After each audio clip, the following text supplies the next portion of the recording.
Graça e paz, amados de Deus, estamos aí para mais uma resenha, apresentando aqui uma obra que eu acredito que muitos dos irmãos ainda não tenham, da editora Fonte Eterna, essa obra aqui, ó, dogmática, ok, do teólogo Emil Brunner, só que são em 4 volumes, é um kit, né, obra aí da editora Fonte Editorial, que tem me surpreendido muito, ok?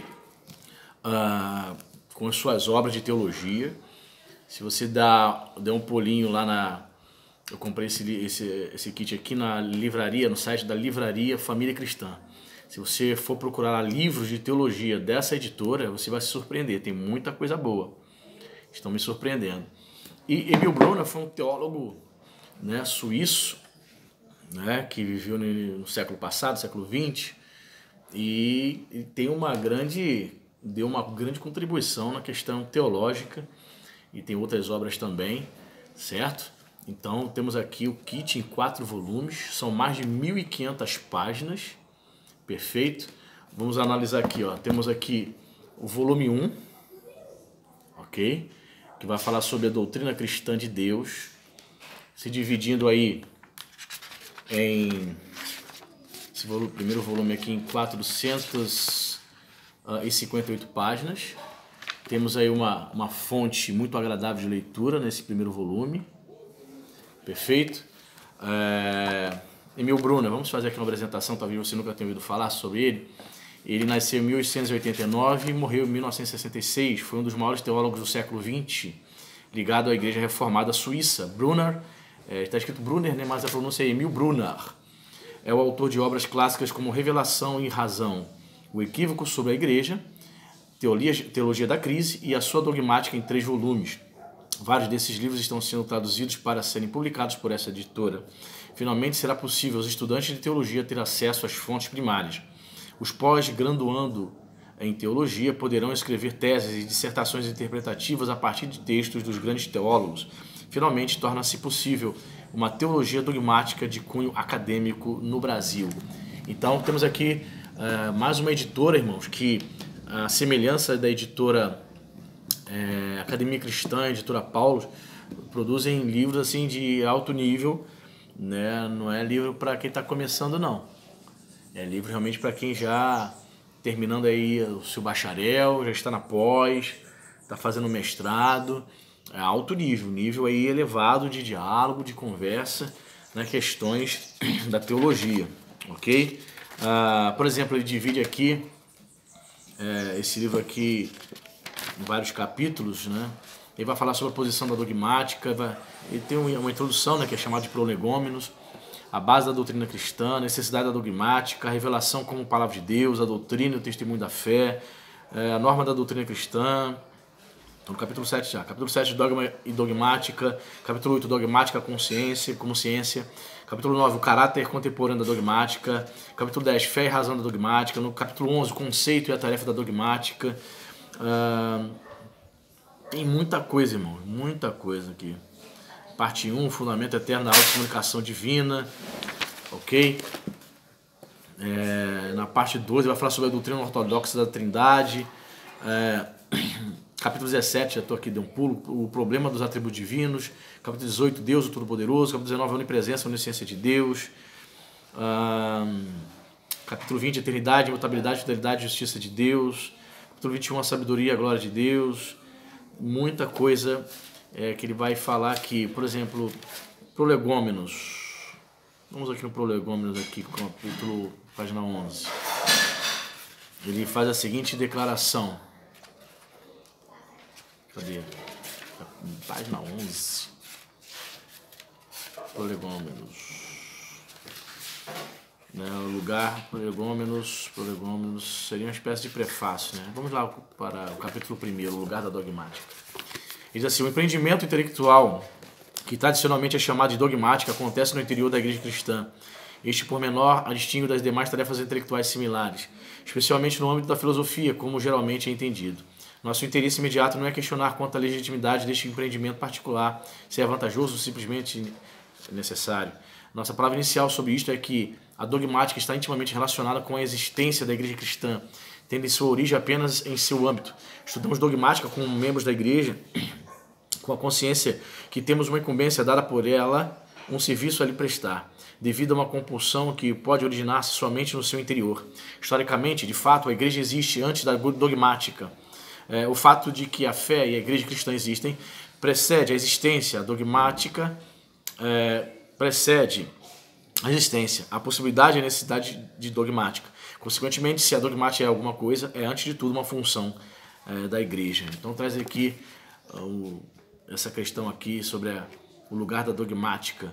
Aí o capítulo 3, por exemplo, a base... Emil Brunner vai dizer sobre a base da doutrina cristã, que é a revelação. Ele diz o seguinte: a doutrina da igreja cristã, a qual a dogmática existe para servir, como toda doutrina, aponta para além de si mesma para uma realidade concreta. É doutrina sobre alguma coisa. Isto é a doutrina que diz respeito a Deus e seu reino, sua natureza e vontade, também a sua relação com o homem e com o mundo. Doutrina cristã, entretanto, é fundamentalmente diferente de todos os outros tipos de doutrina, pela realidade com a qual a doutrina cristã trata. Deus, por sua real natureza, está muito longe, sobretudo, das concepções doutrinárias humanas. Alguma coisa com a qual a doutrina cristã está interessada não pode ser ensinada pelo homem, visto que transcende todas as doutrinas humanas. De fato, todas as doutrinas humanas estão excluídas, precisamente porque esta realidade não é uma coisa qualquer e nem mesmo uma realidade concreta, visto que Deus é um sujeito absoluto. Utilizando-se do próprio conhecimento, o homem pode apoderar-se apenas do mundo.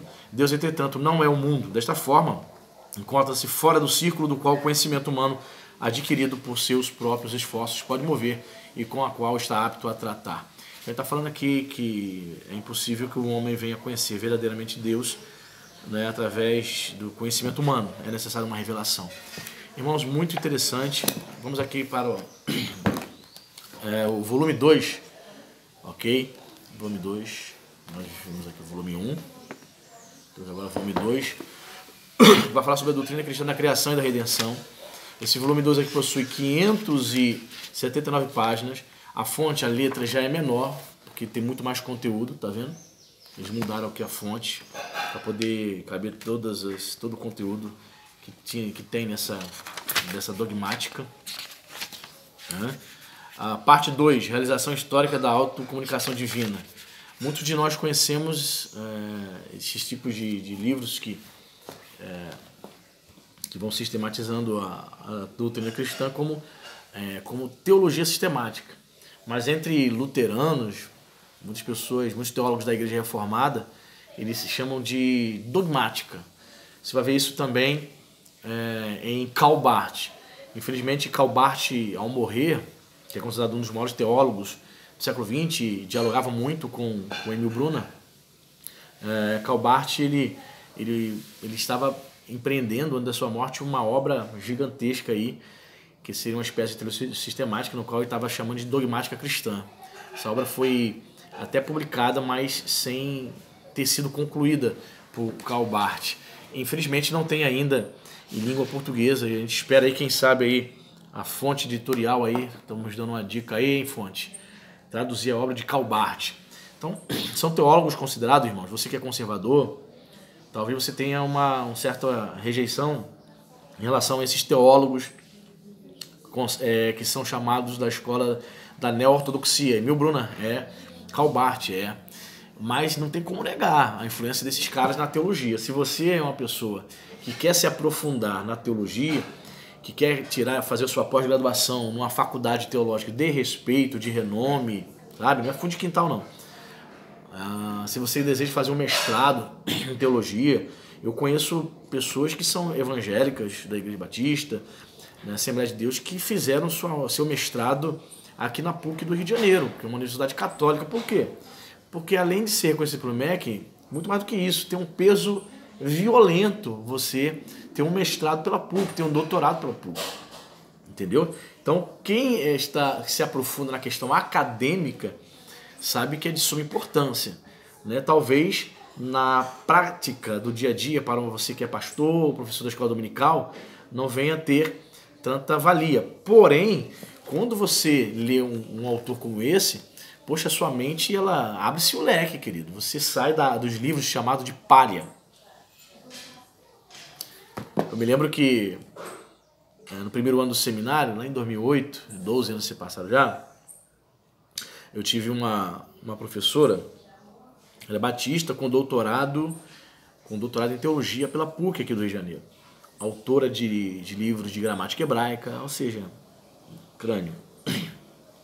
Ela dizia assim, olha, vocês precisam começar já a acostumar-se a ler livros mais profundos. Já foi o tempo, já passou o tempo que vocês liam um livro palha. O que é livro palha? Aí o pessoal fala, é Benihim, Bom Dia Espírito Santo e tal. Quem, né, no início da sua conversão não leu o Bom Dia Espírito Santo? Só que quando você vai se aprofundando na teologia, você vai saindo desses livros devocionais. Não estou dizendo que não devemos ler livros devocionais. Eu leio muitos livros devocionais ainda. E livros de teologia e livro de devocional. Eu penso que nós não podemos abandonar os devocionais totalmente não, tá? Mas eu me aprofundo em livros de devocionais de teólogos importantes, como o Watmani, né? Eu estou lendo 3 volumes do livro dele, né? 3 volumes da obra dele chamado Homem Espiritual, que é fantástico, muito profundo, falando sobre essa relação do homem com o espírito, né? Aquele que é nascido de Deus, quando o homem é guiado pelo espírito, pela carne. 3 volumes.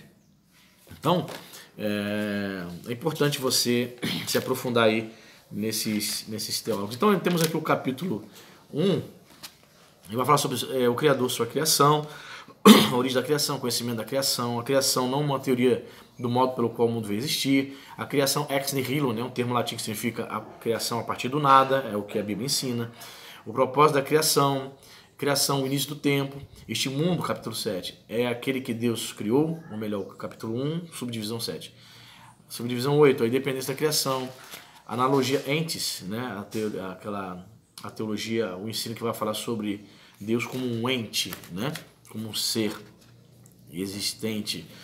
A ordem da criação, conhecimento natural do mundo criado, conhecimento natural e conhecimento revelado, a visão bíblica do mundo e a ciência. Aí vem o capítulo 2 aqui, ele vai falar sobre o homem e a criação, a importância da antropologia bíblica, né? A doutrina do Estado primitivo tem algum significado para o mundo moderno?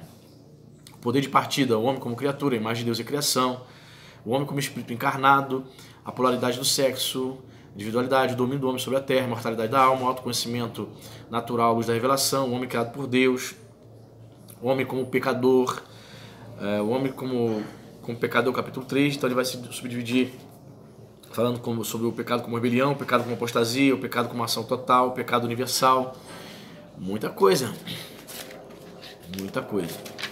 a universalidade do pecado no tempo, o limite da inscrição na queda, a teoria gnóstica dualista na queda, a teoria, o problema do pecado original, o pecado e o elemento demoníaco, a pecaminosidade do ato pecaminoso, sobre a história da doutrina do pecado, as consequências do pecado, que é o capítulo 4, existência sobre de Deus, a lei, a não liberdade, o servo arbítrio, o homem em revolta, mal e morte, capítulo 5. Perdão, vou ver aqui, vamos lá, vamos voltar, isso, nada pode abalar nossa fé, amém? Então, perfeito, isso, voltemos aqui, capítulo 5, anjos, espíritos e o diabo, capítulo 6, providência, preservação e governo de Deus no mundo, o tema e sua importância, preservação e criação, ok? A ação de Deus, a ordem estabelecida na natureza, a providência divina, milagres, a providência divina, a liberdade humana, o governo divino, o estado atual do mundo, o problema da teodiceia, a questão dos milagres e o postulado da demitologização, que é essa questão aí que Rudolf Bultmann tentou e escreveu a respeito disso, né? Uma tentativa de tirar os mitos, as narrativas mitológicas do Novo Testamento. Capítulo 7, História e História da Salvação, a exposição teológica do Antigo Testamento. Capítulo 8, a lei, a plenitude dos tempos, o fundamento da fé cristã, a interpretação de Jesus, no capítulo 10 já. Na escatologia consistente, o problema da demitologização da mensagem no Novo Testamento. Capítulo 11, a obra salvífica de Deus em Jesus Cristo. Ok, vai falar sobre o ofício profético, sacerdotal, a obra real de Jesus, o tríplice ofício de Jesus em geral. Capítulo 12, a pessoa de Jesus. o mistério da pessoa de Jesus, a divindade de Cristo, a encarnação do Filho de Deus, a doutrina das duas naturezas, o Senhor ressurreto e exaltado. Então temos aqui, ó, quero comentar um pouco aqui com você. Vamos ver essa questão aqui a doutrina das duas naturezas, página 549. Página 549 vai falar sobre as duas naturezas. Cristologia, né? 549. Vou ler um textozinho para você. A doutrina das duas naturezas. Permita-nos relembrar mais uma vez a narrativa do nascimento virginal nos dois evangelhos sinóticos. Não é esta a doutrina necessária, a necessária pressuposição para tudo que a doutrina das duas naturezas está tentando expressar? Vere Deus, vere homo. Pode Jesus ser verdadeiro homem, diferentemente de que, como alguém que não é manchado com o pecado original? A procriação sexual não é, como tal, a fonte da corrupção herdada? O apóstolo Paulo, de qualquer maneira, é de opinião diferente. Ele enfatiza, ao contrário, que o Filho de Deus veio a nós à semelhança da carne pecaminosa, que o milagre da pessoa de Jesus realmente consiste no fato de que nele, a carne pecaminosa que ele assumiu não se tornou pecado, mas que a maldição que permanece sobre toda a existência humana desde o nascimento é removida nele. Então é interessante essa expressão vere Deus, vere homo. Verdadeiro Deus, em latim, né? Verdadeiro homem. Sim, Jesus, é o que nós falamos aí popularmente. 100% homem, 100% Deus. Então, temos aí a parte da cristologia. Temos aqui a dogmática, volume 3, certo? Tomo 1, né? Esse terceiro livro aqui vai falar sobre a doutrina cristã da igreja, eclesiologia, podemos assim dizer. Tem menos páginas, não sei a razão, do motivo da fonte editorial dividiu desta forma. O terceiro volume com poucas páginas, 198 páginas, a fonte já muda, bem melhor para ler. Então ele vai falar somente sobre a igreja. Então ele divide o capítulo 1 aqui, ó, a igreja e o Espírito Santo, capítulo 2, o fundamento e a natureza da eclesia, capítulo 3, a igreja primitiva e a ideia paulina da eclesia. Só relembrando, né, muitas vezes nós falamos eclésia, mas lá no grego a pronúncia é eclesia, com S de sapo, não com Z, eclesia, de casa, entendeu? Capítulo 4, desenvolvimento da eclesia em igreja. Capítulo 5, fatores de atraso no desenvolvimento da eclesia em igreja e tentativa para restaurar a eclesia. Capítulo 6, a igreja como instrumento e forma da eclesia. Capítulo 7, a crise da igreja na Europa. Capítulo 8, a busca pela nova forma da igreja. Capítulo 9, as marcas essenciais da igreja de acordo com o testemunho da fé apostólica.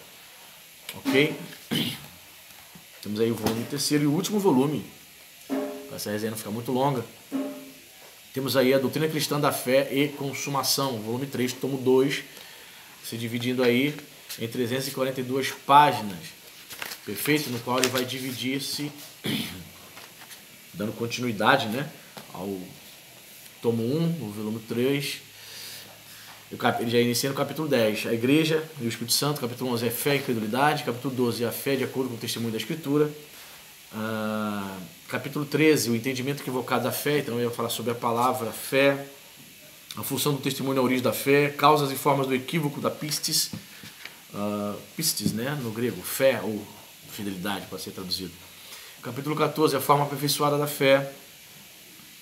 Ok, capítulo 15, vai falar sobre a justificação pela fé em Cristo e o credo da igreja. O credo, você sabe, significa, né, a confissão de fé da igreja, né, credo, no latim, creio, né?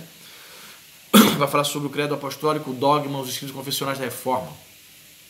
Capítulo 16, crença doutrinária na Bíblia como instrumento da pistis. Capítulo 17, fé e conhecimento. Capítulo 18, certeza da fé e dúvida. Capítulo 19, regeneração como aspecto especial da justificação. Capítulo 20, conversão. Capítulo 21, santificação. Capítulo 22, o mandamento do amor e a lei. Capítulo 23, o cristão e o mundo. Capítulo 24, a teologia da oração. Então temos aí, vou lhe dar uma lidinha aqui no capítulo 15. Ele vai falar sobre o credo apostólico, página 164. Vamos ver o que ele fala aqui sobre o credo apostólico. Ele diz o seguinte: esse símbolo apostolicum, ele vai usar muitos termos latins, né? De latim. não foi, como o seu nome diz e como se acreditava, composto pelos apóstolos. Antes é fruto de um longo desenvolvimento iniciado em meados do século II, passou por uma série de formas materialmente divergentes, tomando finalmente a forma que conhecemos no final do século V.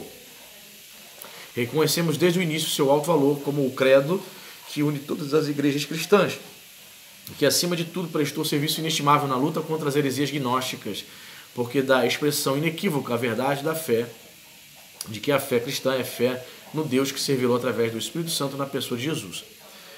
Como as narrativas evangélicas testemunham dele e como a comunidade cristã o reconheceu desde o início como Kyrios Christos, Senhor Jesus Cristo, né?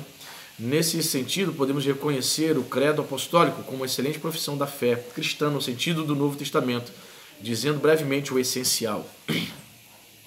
Ok? Então temos aí, irmãos, eu não sei, diz aí nos comentários quantos de vocês conheciam, quantos de vocês já possuem, se você já leu.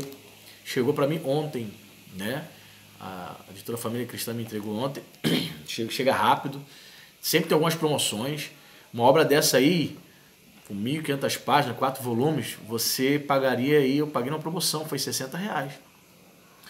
Promoção. Qualquer outra editora aí, uma obra dessa aqui, 4 volumes, sairia aí por R$170, R$180, brincando, que eu acho até difícil, eu acho caro. Mas temos que aproveitar as promoções, né? Me perguntaram quais são as editoras que eu costumo comprar, os sites. Então eu pego muita promoção na Amazon, né? Muitas promoções, livro de, por exemplo, R$70 saindo por R$39. Obras de R$180 saindo por R$99,90. Então na editora Família Cristã também tem essas promoções. Tem livros caros? Tem. Mas de vez em quando eles colocam algumas promoções aí. Ok? Então estava R$60, não sei se ainda está esses preços. Dá um pulinho lá no site da Família Cristã, adquira. Vamos estudar, vamos ler, aproveitando a quarentena aí para estudar e adquirir novas obras. Amém? Deus abençoe.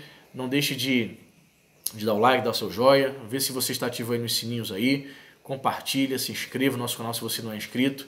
Se você sente no coração também de contribuir para o nosso, né, para o crescimento do nosso canal, vou deixar aqui nas inscrições aqui o número da nossa conta, qualquer valor, qualquer R$10, qualquer 15, R$20, Deus tocar no coração, você ajuda aí, nos abençoa, em nome de Jesus. Até a próxima, fique com Deus, graça e paz.